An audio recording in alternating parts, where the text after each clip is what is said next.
sir. Yes, sir. Exclusive stuff right here on Not Without Alonzo. Make sure you hit that like button and share this show. Share this show. True Eazy E fans are gonna love it. My brother claimed he said he was a business with Eazy, and him and Eazy had a little issue.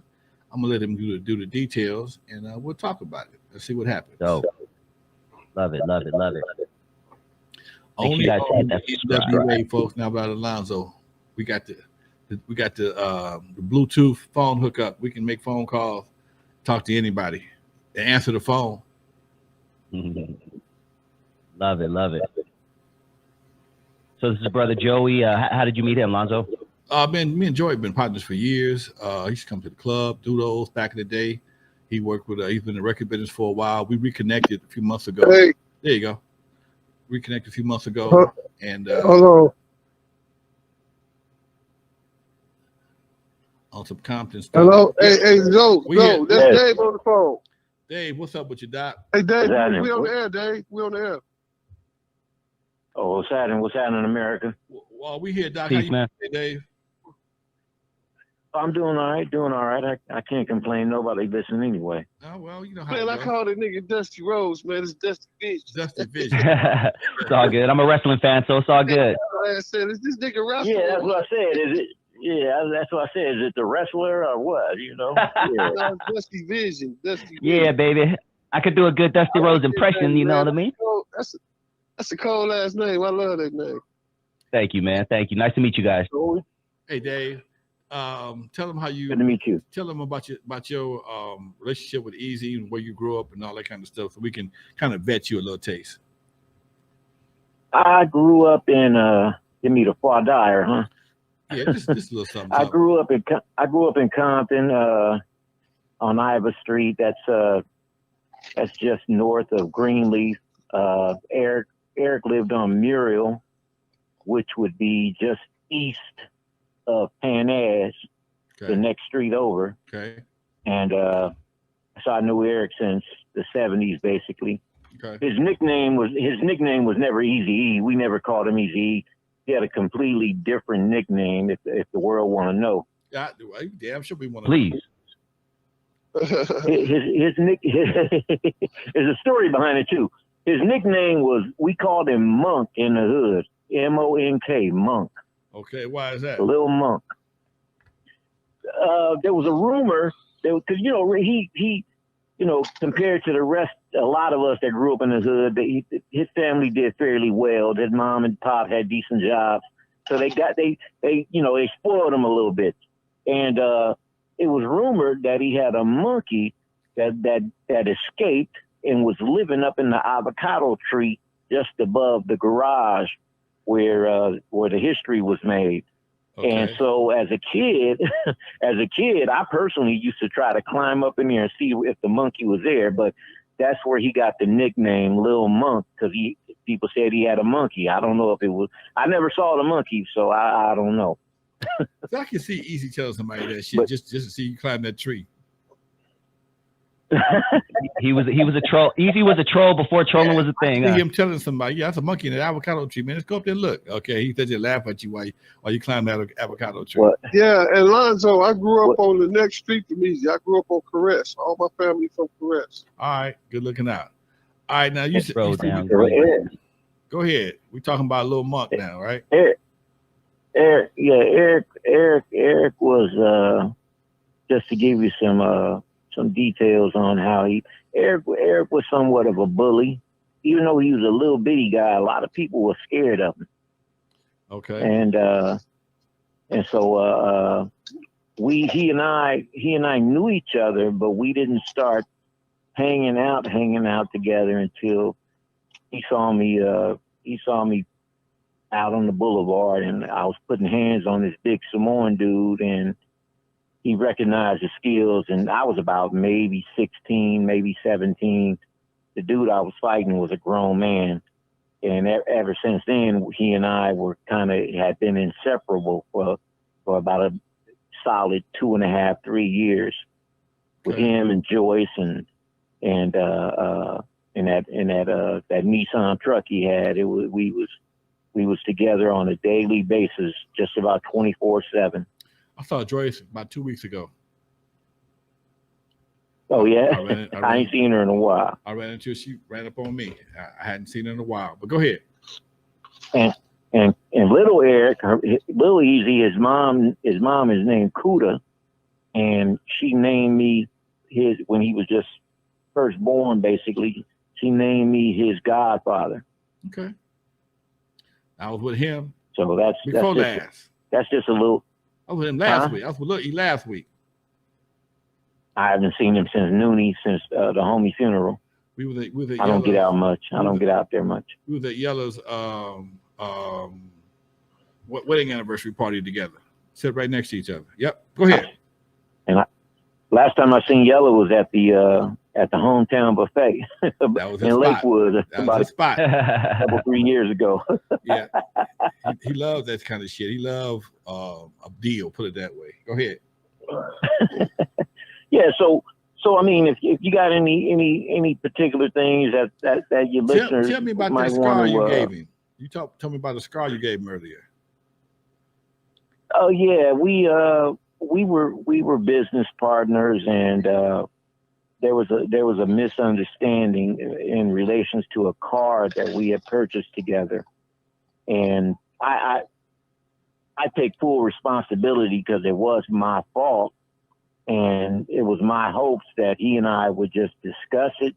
You know, I was hoping that we were close enough to where we could discuss it and he would let me handle it on my own.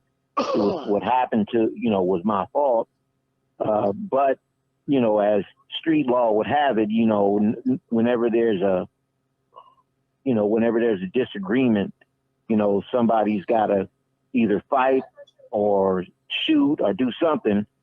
And instead of coming to me and trying to talk to me, he came at me really aggressive. And me being me, growing up the way I grew up, when somebody got in your face like that, it was a challenge. It was like, hey, let's lock horns. And the only thing I thought of to do was to laugh at him, because it was, the way he was coming at me, it was kind of hilarious, and before I knew it, he was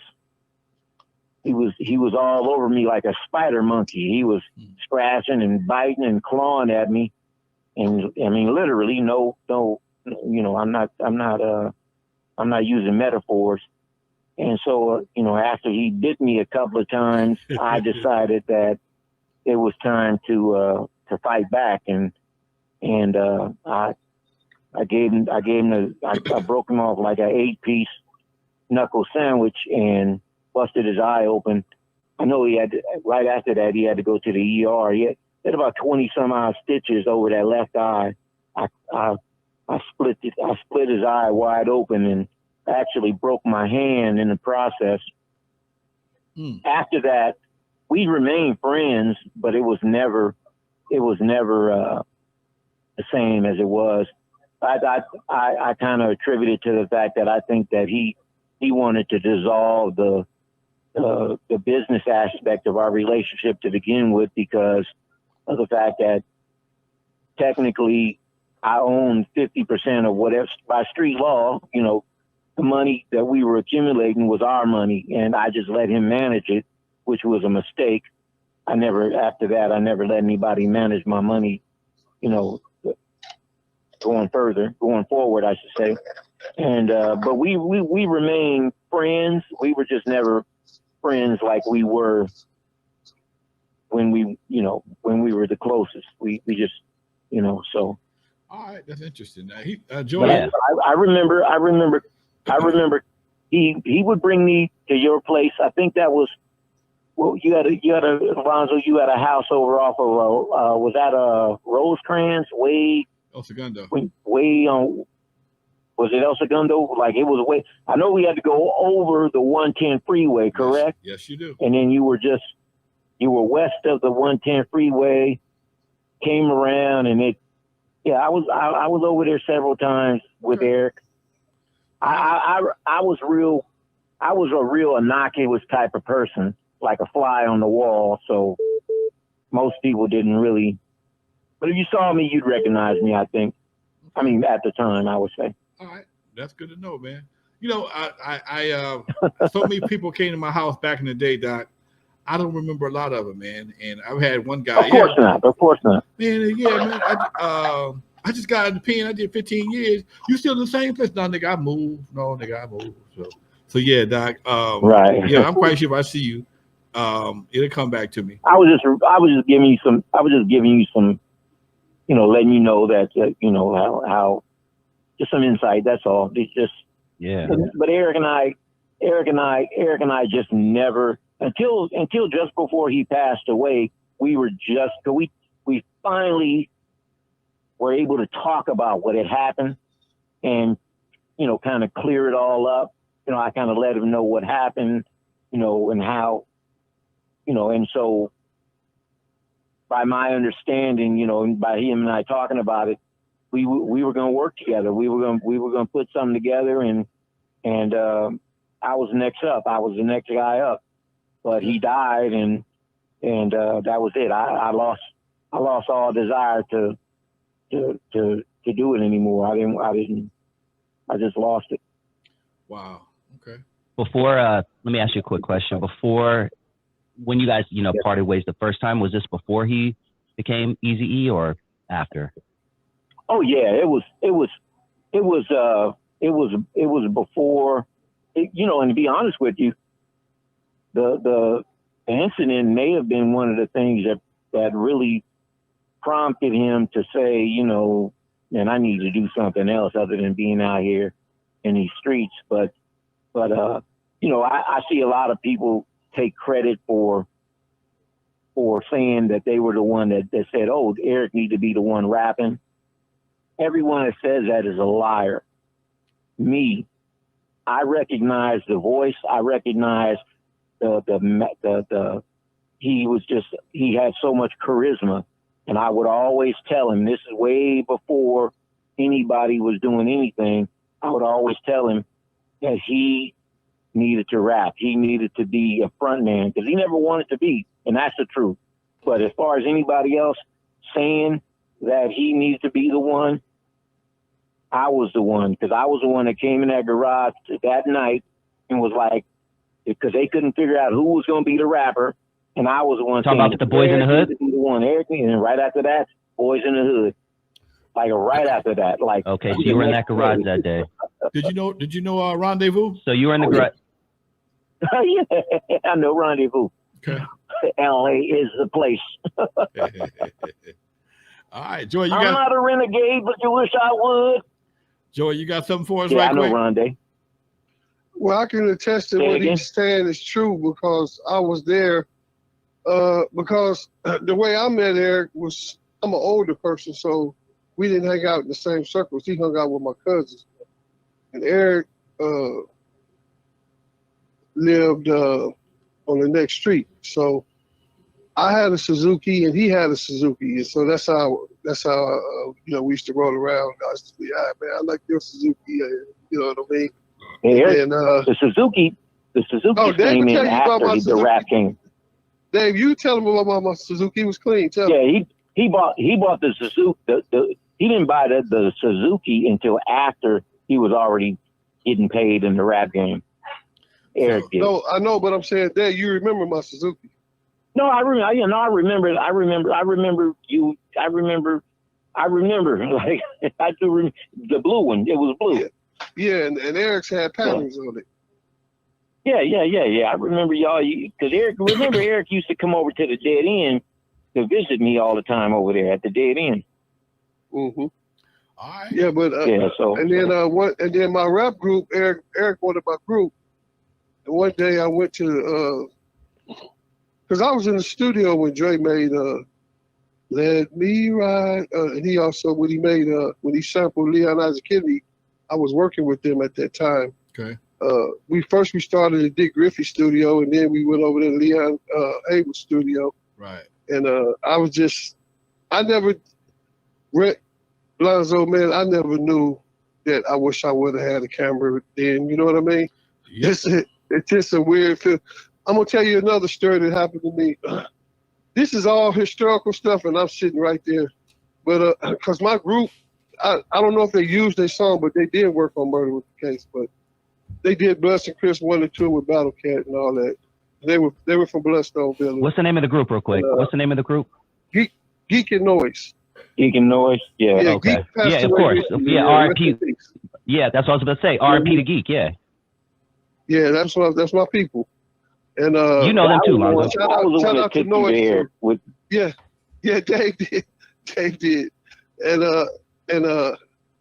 Eazy said, "Hold on, wait right here." We was over there in Torrance, at the studio, at the office or whatever, and I had Noise and Geek in there with me, and we were waiting, and all of a sudden we saw a little hat go by. Eric had a trap door. He walked right out. I was like, I bet you that was Eric. And we was stuck in the office. A lot of people didn't know that Priority had a back door back there that led out back there by where that restaurant was. Yep. Yeah, a lot of people didn't know about that. He had us waiting in the office, and then I said, "Oh man, this dude did this."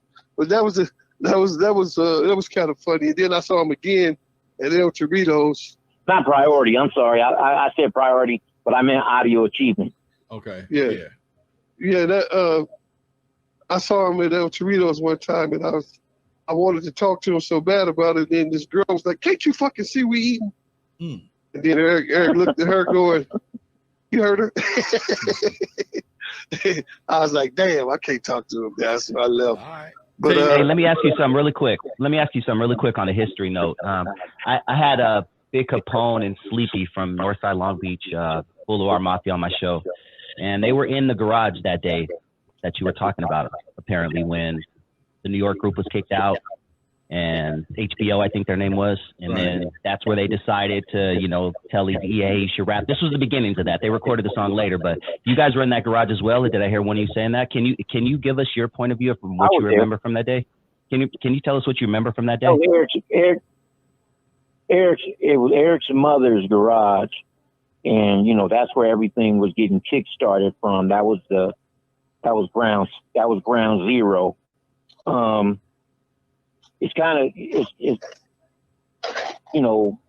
was there so many different nights, so there was different things going on different times. I don't remember who was there that night in particular. I know a lot of people from Boulevard Mafia.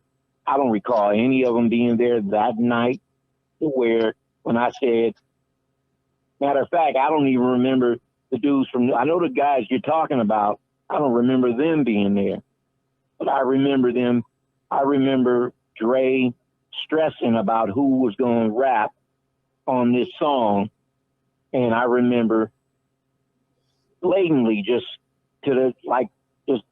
belligerently saying, Eric need to be the one, Eric need to be the one, Eric need to be the one, Eric need to be the one. And then I left shortly after, because I was a street dude. I was making moves in the street still.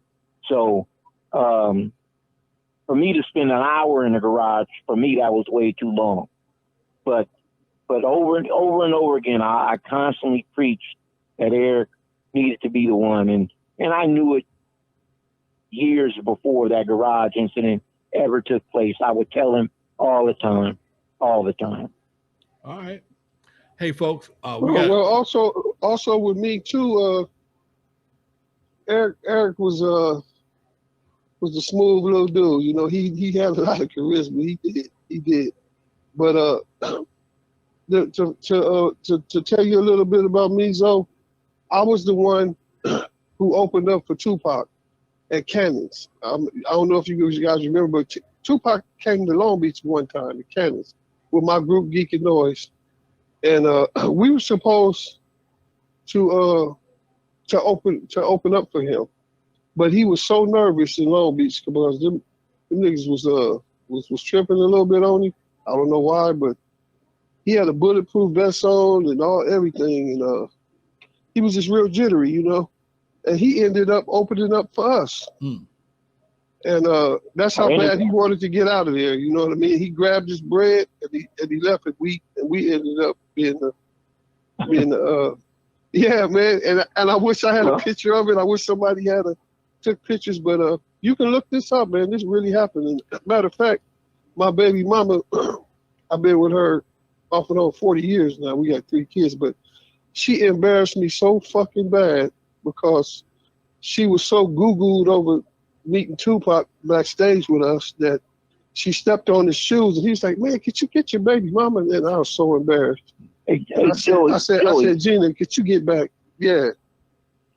Joey, you brought up Tupac, and I ain't never heard nobody bring it ask, but I'm curious about it myself. Was Tupac a homosexual? I mean, not that it don't really matter to me in that manner. There wasn't no way in the world he was a homosexual. He loved women. Why do you think that? I'm curious. Why do you think that? I think he was homosexual. He didn't show that around me. I'm curious why you think that. Break it down. No, I ain't never heard that before. No. Yeah, no. I mean, that'll be for another time. Me either. All I knew was every woman that I dreamed about, he had. Most people. That dude women love that dude. I prompt you to do this. Look up Jada Pinkett interview. I think it was with Barbara Walters when Tupac got arrested and was in jail or whatever for the rape thing. And look, find her. I've been trying to find it. I can't find it. But if you can find that interview, you might learn something. All right. Okay. All I Go down that rabbit hole. The short time I was around him, my baby mama was out of line, and I was with Yo-Yo, and she and him had something. I mean, because Yo-Yo is my best friend's cousin, Skibo, and like I said, man, every woman that I just thought was bad liked him, you know. So all right. I didn't know anything about that. Hey, folks, we're about to wrap up the show. I appreciate your phone call. Good looking out, Joey. Yeah, good looking out, gentlemen. Thank you. Hey, well, look here real quick. You know, if you guys are familiar with the Hood Postman, I did some interviews talking, discussing. Shout out to Michel'le. He's been on my show a couple of times. Yeah. Just look up Dirty Dave, Hood Postman, and I'm talking about, my theories on Eazy E's murder. I'm talking about my early days with Eazy E and a lot of, so there's just a lot of real interesting stuff there if y'all want to check it out. All right, much love, Doc. Will do. Thank you, fellas. Interview Dirty Dave. All right. All right, you guys stay up. Also look me up there, Joy Black Ox Davis, and serves the pro fighter. You got it. All right, folks. Yes, Thanks for the hookup, folks. All right. Appreciate the story. CPT. All right, gentlemen. Hey, you got it, folks. Exclusive shit. We got a few exclusives. Yes, sir. That's how we do it here, folks. We call them up and hey, put them on the line. And like I said, I'm listening to every word he's saying. And he's calling all the right streets, all the right numbers. His information is pretty accurate. So because I could call anybody, but you know how we do. We don't play that shit. Anyway, folks, you're live with Lonzo and Dusty.